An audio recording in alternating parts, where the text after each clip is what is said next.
We are a family of 5 trying to tackle over a massive $200,000 in debt.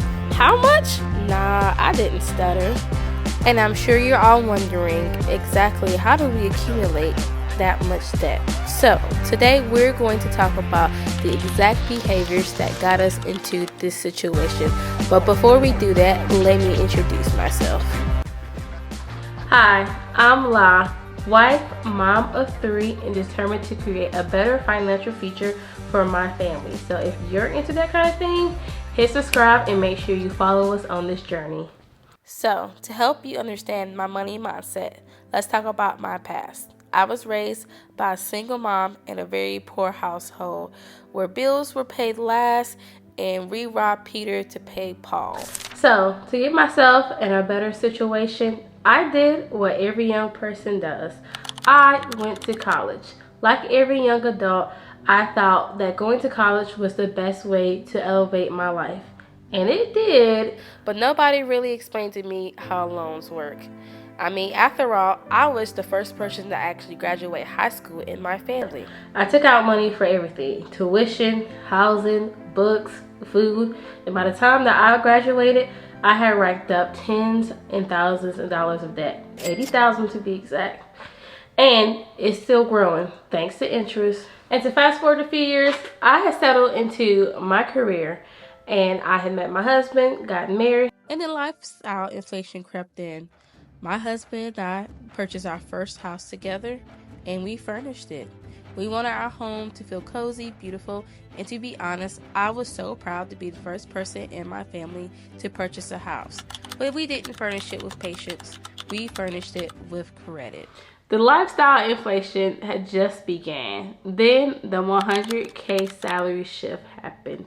I got my first 6-figure salary job offer, $100,000. It was 103 to be exact. I felt like I had made it. This is it. I have arrived. And what do people do when they feel like they've arrived?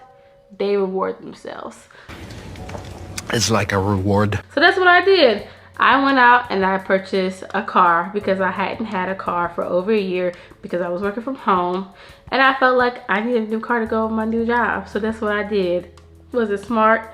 No, but I actually do love my car. Just wasn't the greatest purchase. And although it wasn't the greatest purchase, I thought that I was doing a good job by going and buying a used car.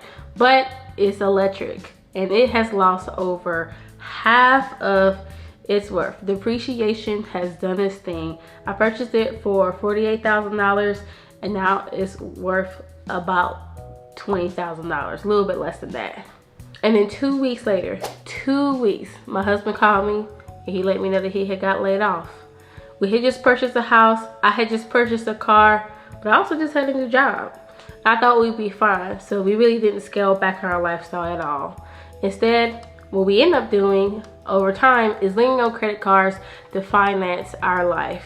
Nothing big though, no luxury items or crazy purchases, no luxury vacations, just everyday items. Groceries, gas, kids' sports, takeout, things of that nature. But it all added up.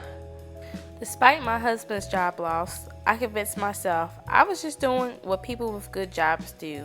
I mean, after all, I was far from that poor childhood I grew up in. But here's what no one tells you. A bigger salary doesn't fix bad habits. It just gives them a bigger budget. Eventually time went by and my husband did get another job, but it was still half the salary that he was making before. And then I was pregnant with our 3rd child. Yay! But it was one of my hardest pregnancies. I was high risk and I was on bed rest for half of my pregnancy, in and out of work. With a high risk pregnancy comes more appointments, more monitoring, more calls. And of course, our 3rd child came with an immense amount of joy, but also came with a lot of responsibility. And we were still just trying to keep our lifestyle afloat. We still didn't take the time and truly lock in on our finances. Now, a year later, after adjusting to having 3 kids, it's time to face the hard truth. Things are tight. Even though we make a great income, we're feeling the pressure because that doesn't care about how much you make. If you're not managing it, it will manage you. This isn't a sob story. This is my wake-up call, and I'm done hiding the numbers and playing small. So what's the plan? I'm facing it head on. I'm building a budget. I'm cutting back. I'm learning how to live on what we actually bring in.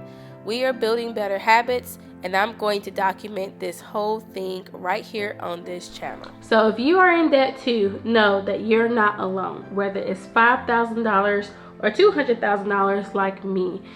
This journey is for all of us, trying to do better and bettering our finances. So hit the subscribe button if this video hits home for you, and join me on this journey as we get our finances back on track. One step, one budget, one paid off debt at a time. We're starting to watch our wallets.